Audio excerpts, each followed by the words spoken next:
Uniform civil code act जो है वो लागू करने वाले हैं।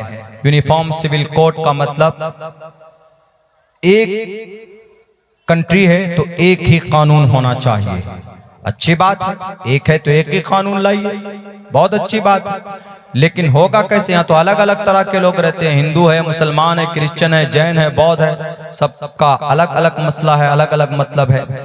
वो यूनिफॉर्म सिविल कोड के जरिए से पता है मुसलमानों की शरीयत के अंदर 15 मसले को बदलना चाहते हैं। 15 मसला मुसलमानों की शरीयत में, किसी और में नहीं, किसी और की शरीयत में नहीं, सिर्फ मुसलमानों की शरीयत में। हमारे भारत के अंदर 350 कवानीन, 350 पर्सनल लॉ है, 350 धर्म के लोग रहते हैं, उनके पर्सनल कानून हैं, उनमें किसी को नहीं छेड़ा।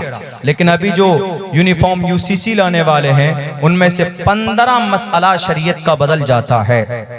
एक कौन सा मसला है? एक मसला तो है शादी के ताल्लुक से है कि लड़का लड़की हस्बैंड अगर कोई शादी एक ही शादी करेगा, एक इंसान होगा तो एक शादी करेगा। हालांकि इस्लाम में 4 शादी की परमिशन है, इस्लाम के अंदर में 4 शादी कर सकते हैं, इजाजत है, जरूरी नहीं है। जरूरी होता तो सबकी 4 बीवियां होती, एक बीवी मुश्किल हो जाता है किसी किसी को, तो 4 कहां से करेगा? वो एक ऑप्शन है। मिसाल के तौर पर किसी की बीवी बीमार हो गई, टीबी की मरीज हो गई, कैंसर हो गया, कोई मसला अगर हो गया, तो कुरान कहता है कि भाई आप चाहें, अगर उसका मर्द उसका शौहर चाहे तो दूसरी शादी कर सकता है। बीवी को कुछ हो जाए तो दूसरी शादी कर सकता है। या बीवी बांझ है, कोई औलाद नहीं हुई, तो भाई यहाँ परमिशन है इस्लाम के अंदर में, अगर बीवी को औलाद नहीं है, 10 साल हो गए हैं, कोशिशें कर रहे हैं, इलाज कर रहे हैं, उनकी किस्मत में नहीं है, बांझ हो गई है, तो इस्लामिक शरीयत के हिसाब से वो दूसरी शादी कर करके औलाद ले सकते हैं। ऐसा किया श्री रामचंद्र जी के अब्बा ने भी तो ऐसा ही किया ना। राजा दशरथ ने ऐसा ही किया। राजा दशरथ की 3 बीवी थी, कौशल्या, कैकेयी, सुमित्रा। क्यों 3 शादी की थी उन्होंने? औलाद के लिए। उनको औलाद नहीं, उनको संतान नहीं थी कोई भी, तो उन्होंने शादी की कौशल्या से, फिर देखा कि कोई औलाद नहीं, सुमित्रा से, फिर कोई औलाद नहीं, फिर कैकेयी से। 3 बीवियां हैं श्री कृष्ण जी, श्री राजा दशरथ के, रामचंद्र जी के अब्बा मोहतरम के, तब भी औलाद नहीं हुई। तब एक किसी महापुरुष ने, किसी संत ने आकर के कहा कि तुम ये एक हवन करो, ये यज्ञ कराओ। तो एक यज्ञ कराया गया, वहां से वो मिठाई की वो प्लेट निकली, वो मिठाई की प्लेट खिला दिया, वो उसको लुकमा खिलाए गए तीनों बीवियों को। उसके बाद फिर उनसे संबंध बनाए गए, तो उसके बाद श्री रामचंद्र जी पैदा हुए, मर्यादा पुरुषोत्तम, उसी दिन को रामनवमी मनाते हैं। तो बैरक है, तो कुरान के अंदर भी वही फार्मूला है, फनकिहू मा ताब लकुम मिनन निसाई मसना व सुलास व रुबा। कोई बात नहीं है, मसना 2 शादी, 3 शादी, 4 शादी, इजाजत है, जरूरी नहीं है। शादी कभी जरूरी हो जाती है और शादी कभी गैर जरूरी है। शादी कभी फर्ज है, शादी कभी सुन्नत है। शादी करना कब जरूरी है? एक लड़का है, सब कुछ है, कमा सकता है, बीवी की जरूरतें पूरी कर सकता, उसका नान नफका दे सकता है, लेकिन शादी नहीं कर रहा, वो नाजायज संबंध बनाता है, तवाइफ के पास जाता है, या किसी और फिजिकल में रहता है, लिव इन में रहता है, नाजायज संबंध है। ऐसी सूरत में उस आदमी को शादी करना फर्ज है। एक आदमी है, वो अपने ऊपर कॉन्फिडेंट है, वो कोई गुनाह नहीं कर सकता, सब कुछ है, ऐसी सूरत में वो गुनाह का रास्ता अगर इख्तियार नहीं कर सकता तो उस पर शादी सुन्नत है। हाँ, एक आदमी है शादी नहीं कर रहा, ये शादी कर रहा, शादी कर ली उसने, बीवी को खर्च नहीं दे रहा है, बीवी पर डंडे बरसा रहा है, बीवी को मैं के यहाँ ले जाके रख देता है, ये बीवी को हद से ज्यादा टॉर्चर करता है, बीवी को खर्च नहीं देता है, बीवी की जरूरतें पूरी नहीं करता है, तो ऐसी सूरत में शादी वो नाजायज और हराम। उसको अगर पहले से पता है कि मैं बीवी की जरूरतों को मुकम्मल नहीं कर पाऊंगा, ऐसी सूरत में उसके लिए नाजायज और हराम है। यह है इस्लाम के अंदर शादी का मकाम और मर्तबा। लेकिन अगर इस्लाम, अब कुरान में देखा, इन्होंने पढ़ा कुरान में, फनकिहू मा ताब लकुम मिनन निसाई मसना व सुलास व रुबा। अरे इस्लाम में 4 शादी है, बड़े बल्ले बल्ले हैं, बड़े मजे है भाई मुसलमानों के, तो 2-2, 3-3, 4-4 वो इसको अच्छा समझते हैं। जाके पूछिए जिसकी 2 शादी, जिसकी 3 शादी, उनसे जाकर के पूछिए, मालूम कीजिए मोहतरम क्या हाल है, बता देगा। अगर किसी को दुनिया में जहन्नम देखना हो तो उसकी दूसरी शादी करा दीजिए। हमारी माएँ बहनें यहाँ बैठी है, वो कुछ मैं थोड़ा शर्म महसूस कर रहा हूँ, ये हकीकत है। औरत के नेचर में अल्लाह ने सब कुछ रखा है, लेकिन शेयरिंग नहीं है। औरत शौकन जिसको बोलते हैं उसको बर्दाश्त नहीं कर सकती। यहां तक के अज़वाज मुतहरात, अल्लाह के नबी की बीवियां 9 बीवियां थी बैक वक्त जनाब मोहम्मद रसूलुल्लाह। अल्लाह के नबी कभी कभी परेशानी में गिर जाते थे। एक मर्तबा अल्लाह के नबी किसी मोहतरमा के पास ज्यादा रुक गए तो दूसरी कहने लगी, अच्छा वहां पर गए थे, वहां जूस पी कर आए हैं, यहां कुछ भी नहीं। ऐसा होता है। तो इसलिए कुछ लोग समझते हैं ये मीडिया वाले, क्या रे इस्लाम के अंदर में तो 4 शादी है, बड़े मजे हैं, जिसकी 2 बीवी है पूछ कर क्या हो सुबह का नाश्ता कै बजे मिलता है। वो तो बोल देगा अपनी इज्जत बचाने के लिए, हाँ भाई जल्दी मिल जाती है, मिलती कुछ नहीं है, वो जाके चुपके से दुकान पे पी के आता है चाय। क्यों? पहली बीवी कहती उसके पास जाओ, वो कहती उसके पास जाओ। कंपटीशन, बेचारा कहीं नहीं, कपड़ा भी खुद धोता है। सच्ची हकीकत ऐसा है, ऐसा होता है। तो क्यों खामखा मुसलमान 4 शादी करेगा भाई? एक ही को शादी करे, उसी को अच्छे से लेकर आगे चले। हाँ ये ऑप्शन है, मैंने जो बताया कि भाई अगर बीवी बीमार हो जाए, बीवी बांझ हो जाए, और भी बहुत सारी चीजें हैं, बहुत इसके अंदर हिकमत है। लेकिन ये क्या समझे, चलिए भाई ठीक है मान गए हम, एक ही बीवी होनी चाहिए। इसको जरूरी करो कि भारत के अंदर हर एक मर्द के पास एक ही बीवी होनी चाहिए, यानी शादी करना, एक शादी करना जरूरी है। अगर ये कानून बन गया तो योगी जी कहां जाएंगे? योगी जी अंदर क्यों? शादी नहीं की उन्होंने। नहीं, मोदी जी की हुई, मोदी जी की भी शादी हुई, योगी जी भी अंदर जाएंगे। अटल बिहारी वाजपेयी रहते तो वो भी बुढ़ापे में अंदर जाते, उन्होंने भी शादी नहीं की। आज के जमाने का मोहन भागवत जी ये भी अंदर जाएंगे, इन्होंने भी शादी नहीं की। नितिन गिडगिरी की कैटेगरी, ये नितिन जी भी अंदर जाएंगे, क्यों? इन्होंने भी शादी नहीं की। ये कानून नहीं बनाएंगे क्योंकि वो जानते हैं हमारे बड़े बड़े सबसे पहले तो लाल बुझक का डंडा लेकर खड़ा हो जाएगा कि मोदी जी ऐसा कानून बना दिए, मैं तो गैर शादीशुदा हूं, मैं कैसे अंदर जाऊं, मैं कैसे बच पाऊं? चलिए भाई एक कानून ये भी बनाइए फिर, जिस बीवी से शादी कर रहे हो उस बीवी की जरूरत को पूरी करोगे। जरूरत पूरी में क्या आता है? सिर्फ घर देना नहीं आता है, सिर्फ खर्चा देना नहीं आता कि आलीशान बिल्डिंग दे दिया। उसकी फिजिकल जरूरत भी वक्त के हिसाब से मुकम्मल करना मर्द औरत की जरूरत है। अल्लाह ने ये चीज नेचर के अंदर रखी है। यानी जिस बीवी से निकाह हो, जिस बीवी से शादी हो, यानी जो बीवी है उसकी, उस बीवी के साथ रहना भी अनिवार्य कीजिए। लेकिन मोदी जी नहीं करेंगे, क्यों? वो तो जानते हैं अगर मैं करूंगा मैं ही फंस जाऊंगा, क्योंकि मैंने 42 साल से उन्हें अपनी बीवी को छोड़े हुए, बेचारी अहमदाबाद में रहती है। वो कहती है कि अगर आज भी मोदी जी आएंगे तो हम साथ रहेंगे। वो बेचारी कितनी इच्छा है, लेकिन ये मोदी जी त्यागे हुए। ये कानून बनना चाहिए नहीं, एक तरफा कानून क्यों बनेगा भाई कि इस्लाम के अंदर में 4 शादी है, 4 शादी है। आपको यही दिख रही है? कितने मुसलमान है जरा दिखाइए तो उंगलियों के अंदर में कि भाई मुसलमान 4 शादी किए हुए। मेरे ख्याल से 10% भी ऐसे नहीं मिलेंगे कि भाई जिनकी 3 शादी है, जिनकी 2 शादी, और जिन्होंने कर लिया है तो उनसे पूछिए, कब्र दुनिया में खोद ली उन्होंने। तो इसलिए कंपलसरी नहीं, इस्लाम का कोई वो नहीं है। अल्लाह के नबी थे, वो नबी थे, उन्होंने हैंडल किया उसको। जनाब मोहम्मद रसूलुल्लाह के पास वक्त में तो ऐसा ऐसा मसला आ जाता था मोहम्मद रसूलुल्लाह के पास, संभालना मुश्किल हो जाता था। एक मर्तबा अम्मा आयशा ने जाकर के, नहीं शायद हजरत ज़ैनब रजी अल्लाह ताला अन्हा ने पूछा फातिमा से कि फातिमा जो थी अल्लाह के नबी की बहुत छोटी, सबसे छोटी बेटी थी और बहुत प्यारी थी। अज़वाज मुतहरात में अल्लाह के नबी में पोस्ट कहते ना डाकिया जो होता है उसका काम करती थी। कोई बात अगर ऐसी पूछनी हो जिससे बहुत ज्यादा अल्लाह के नबी को नाराजगी हो तो फातिमा को कहते फातिमा जाओ, क्योंकि फातिमा बड़ी लाडली बेटी थी। तो एक अज़वाज मुतहरात में से किसी बीवी ने पूछा कि फातिमा जाकर के अल्लाह के नबी से पूछो कि किस बीवी से सबसे ज्यादा मोहब्बत करते हैं।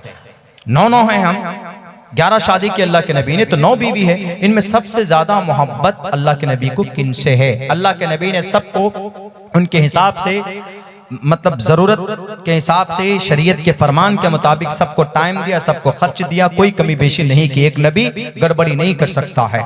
तो अल्लाह के नबी ने इक्वालिटी को कायम रखा, बराबरी को कायम रखा। अब ये खतरनाक सवाल आ गया, अगर बोलें कि मैं आयशा से करता हूं तो उधर सलमा डंडा लेके खड़ी हो जाएंगे, अगर बोलें कि सलमा से करता हूं तो उधर हजरत जवेरिया कहेंगे कि आइए, खाना नहीं है, खा करके आइएगा उधर से। तो अब किसी को दुखाना भी नहीं है, दिल को नहीं दुखाना है। और ये जो दिल है ना, दिल पर इंसान का कंट्रोल नहीं है, दिल पर इंसान का कंट्रोल नहीं है। तो हजरत अल्लाह के नबी अलैहिस्सलाम ने कहा कि बेटी जाओ, मैं आज सवाल का जवाब नहीं दूंगा, मैं कल जवाब दूंगा। तो अल्लाह के नबी रात को क्या करते हैं, सबके पास जाते हैं, सबके पास जा जाकर एक एक खजूर पकड़ाते हैं, इस बीवी को भी, इस बीवी को भी, और जिसको भी खजूर देते हैं पता है कान में क्या बोलते हैं? मोहतरमा ये खजूर मैं आपको दे रहा हूं, मैं आपसे बहुत मोहब्बत करता हूं, ये खजूर दलील है, लेकिन किसी को बोलना मत, नहीं तो झगड़ा करेंगे तुम, किसी को मत बोलना। 9 बीवी के पास ऐसे 9 खजूर लेकर गए, सबसे यही आप अलैहिस्सलाम ने यही फरमाया, सबको यही लाइन बताया। अब सबको बुला कर लाए कि फातिमा जाओ, सबको बुला के लेके आओ। अगले दिन सुबह, अच्छा आप लोग हमसे पूछ रहे थे मैं सबसे ज्यादा मोहब्बत किन से करता हूं, तो अल्लाह के नबी ने फरमाया कि मैं सबसे ज्यादा मोहब्बत उससे कर रहा हूं जिसको मैंने रात खजूर दिया है। खजूर तो सबको दिया है, सब अंदर अंदर खुश, वाह आयशा खुश है, मुझे दिया खजूर अल्लाह के नबी, मुझसे मोहब्बत करते हैं। तुम क्या हो ज़ैनब, तुम क्या हो सलमा, तुम क्या हो सौदा, मुझे, उधर सब खुश। देखिए ये है खातमुन नबिय्यीन, झूठ भी नहीं, सारी बीवियां खुश हो गई। तब फातिमा को बुलाकर पूछते हैं, बताते हैं कि फातिमा सबसे मुझे मोहब्बत है, लेकिन उनमें मेरा दिल का मैलान जो है वो आयशा की तरफ है। तो इस चीज में भी इक्वलिटी नहीं हो सकती थी। एतराज कर सकते थे एतराज करने वाले कि अरे भाई अल्लाह के नबी आप तो मोहब्बत उनसे ज्यादा करने लग गए आयशा से। तो अल्लाह के नबी ने तब फरमाया कि आयशा से मेरा झुकाव, उनसे मुझे थोड़ी ज्यादा मोहब्बत है, तो मोहब्बत मेरे कब्जे में नहीं है, मैं जरूरत हर किसी की बराबर पूरी करता हूं, लेकिन ये दिल का मामला है और दिल अल्लाह के कब्जे में है। यह है जनाब मोहम्मद रसूलुल्लाह सल्लल्लाहु अलैहि वसल्लम। ये नहीं कि एक शादी की उसको हैदरा अहमदाबाद में छोड़ दिया, एक लाल बुजक्कर शादी की नहीं तो उसको क्या पता कि बीवी की क्या अहमियत होती है, बेटी की क्या अहमियत होती है। उत्तर प्रदेश में एक बेटी, उसका रेप हुआ, उस बच्ची को जलाकर मार दिया गया, कोई एक्शन नहीं लिया गया उत्तर प्रदेश के लाल बुजक्कर सीएम चीफ मिनिस्टर के जरिए। क्यों? उन्होंने खुद शादी नहीं की है, उनको बेटी का एहसास कैसे होगा? इसलिए मैं कहता हूं कि जितनी मोहब्बत आपको अपनी माताजी से है, कौन सी माता जिनको हम और आप खाते हैं, वो माताजी से जितनी मोहब्बत है उतनी मोहब्बत आप शादी करके अपनी बीवी से कीजिए, तो आपको पता चलेगा, आपको बच्चा होगा, आपके बेटे होंगे, तो आपको पता चलेगा कि भाई बीवी की क्या इज्जत होती है, औरत का क्या दर्द होता है। बेटी की इज्जत कोई लूट ले तो फिर उस वक्त बाप के दिल पे क्या गुजरती है जरा पूछे, तब पता चलेगा। उत्तर प्रदेश के सीएम साहब, सिर्फ नाम बदलने पर मत रहिए, सिर्फ मस्जिदों को शहीद कराने के लिए बुलडोजर को मत आगे कीजिए। आपको अपने बुलडोजर पर गर्व है, अल्लाह के नबी के पास, अल्लाह के पास जिब्राइल अमीन जैसा बुलडोजर है कि जब किसी कौम को तबाह करना हो तो अकेला तने तनहा जिब्राइल अमीन काफी होते, लेकिन अल्लाह ने, जनाब मोहम्मद रसूलुल्लाह ने कभी भी जिब्राइल अमीन का गलत इस्तेमाल नहीं किया। यहां तक के हजरत इब्राहिम अलैहिस्सलाम को जब आग में डाला जा रहा था तो हजरत जिब्राइल अमीन ने आकर के कहा कि ए खलीलुल्लाह आप बोलिए, तो अभी एक पर के झपक के अंदर ये 2-3 महीने की ये जो आग जलाकर हजारों करोड़ों टन के अंदर लकड़ियां लकड़ियां जमा करके नमरूद ने इब्राहिम को खत्म करने के लिए आग जलाई थी, तो उस वक्त जिब्राइल ने कहा था कि मैं आपकी मदद करता हूं, आपको यह आग नहीं कुछ कर सकती, इस आग को मैं अभी खत्म कर दूंगा, आप सिर्फ बोलिए। हजरत इब्राहिम ने कहा कि जिब्राइल जाओ, मुझे तुम्हारी मदद की जरूरत नहीं है, मैं जानता हूं कि तुम्हारी ताकत, अल्लाह ने तुझसे ज्यादा ताकतवर सामान और प्राणी आज तक इस धरती के अंदर पैदा नहीं किया है। तुम चाहो तो तुम जमीनों को तबाह बर्बाद कर सकते हो। तुमने तो कौमे लूत को जमीन से उठाकर सातवें आसमान पर ले जाकर पटक दिया था, लेकिन मुझे अल्लाह की जात पर भरोसा है, मैं तुम्हारी ताकत का इस्तेमाल नहीं करूंगा। वहां हजरत इब्राहिम इस्तेमाल कर सकते थे अपनी जान की हिफाजत के लिए, लेकिन इब्राहिम ने कहा कि मुझे तुम्हारी ताकत की जरूरत नहीं है, इसलिए कि मैं अल्लाह के लिए काम करता हूं और मेरा अल्लाह मुझे देख रहा है कि नहीं देख रहा है, बताओ जरा। उन्होंने कहा कि अल्लाह आपको देख रहा है। कहा अगर अल्लाह देख रहा है, अल्लाह को मुझसे मोहब्बत होगी तो वह अल्लाह मुझे काफी है। यही जुमला आज गजा पट्टी के मुसलमानों का हस्बुनल्लाहु व निअमल वकील ये नारा लगाते हैं, कोई मां दर्द का एहसास नहीं करती है वहां पर। यही वजह है कि गजा पट्टी के 5000 जवानों ने दुनिया के अंदर दूसरी बड़ी सुपर पावर ताकत इसराइल के नाक में नकेल डाल दिया। उनकी इतनी हिम्मत नहीं है कि गजा पट्टी के मुजाहिदीन से मुकाबला कर सके। जब इंसान का ईमान मजबूत होता है तो अल्लाह डायरेक्ट मदद करता है, जैसे जिब्राइल, जैसे हजरत इब्राहिम की मदद की। हजरत इब्राहिम की मदद के लिए अल्लाह ने जिब्राइल को कहा कि जाओ मदद के लिए, लेकिन ईमान मजबूत था, ईमान पक्का था, अल्लाह की जात पर था। वो जानते थे मन कान लिल्लाहि कान अल्लाहु लहू, जो अल्लाह का होता है अल्लाह उनका हो जाता है। हमें अल्लाह की जात पर भरोसा। दुनिया के ऊपर गलत राजनीति करने वालों, शराब की थैलियां देकर नौजवानों को उकसाने वालों, आज तुमने 22 तारीख को मुंबई मीरा रोड के अंदर एक गाड़ी वाले के घर तुमने दुकान को जलाया है। ईश्वर के सामने तुम्हें जवाब देना पड़ेगा। वही मर्यादा पुरुषोत्तम श्री रामचंद्र जी तुमसे महापल्ले में पूछेंगे कि तुमने मेरे नाम पर, मेरा नाम लेकर तुमने एक गाड़ी वाले की दुकान को क्यों आग लगाई थी? क्या जवाब दोगे? तुम्हें जवाब देना पड़ेगा। मरने के बाद महापल्ले में ईश्वर के सामने में कोई करंट नहीं कहता कि किसी की प्रॉपर्टी को डैमेज करो, कोई करंट नहीं कहता कि किसी को टोपी और दाढ़ी के नाम पर मारो। यकीन लो और हासिल करो, सबक हासिल करो हजरत इब्राहिम की जात से। हजरत इब्राहिम ने कहा कि मेरा अल्लाह मुझे देख रहा है, यही काफी है। तो अल्लाह को, अल्लाह तबारक व ताला सब कुछ देख रहे थे, तो अल्लाह तबारक व ताला ने देखा कि हजरत इब्राहिम को आग में डाला जा रहा है, तो अल्लाह ने किसी फरिश्ते को फिर नहीं कहा कि जाओ उनकी मदद करो। डायरेक्ट अल्लाह ने आग का ऑर्डर दिया, या नारो कोनी बरदम व सलामन अला इब्राहिम। सुभान अल्लाह। वो अल्लाह जब मदद करने पर आए, फरिश्ते एक तरफ, कोई नहीं है मैदान में, मदद करता है, लेकिन वैसा ईमान होना चाहिए, इब्राहिम खलीलुल्लाह की तरह ईमान मजबूत होना चाहिए। इंशाअल्लाह आज भी मदद हमारी आ सकती है हमारे पास अल्लाह तबारक व तआला की। मौलाना और कितना टाइम है? हो गया, चूंकि जाना है, अद्दिल साहब को भी सुनना है।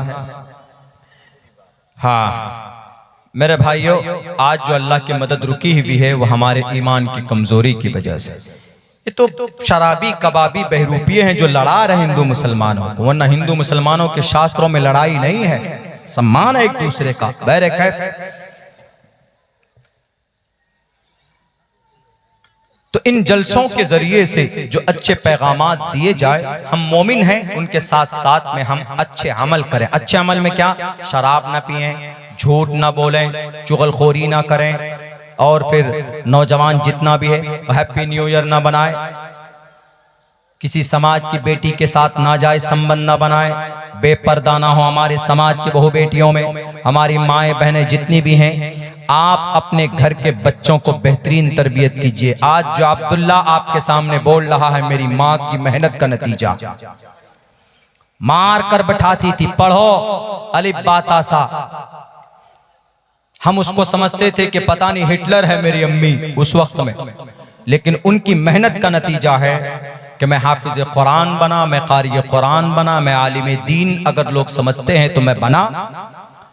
आज आपके पास बोलने की अगर ताकत है, सीखा हूं तो मेरी माँ की दुआ, मेरी माँ की मेहनत का नतीजा है।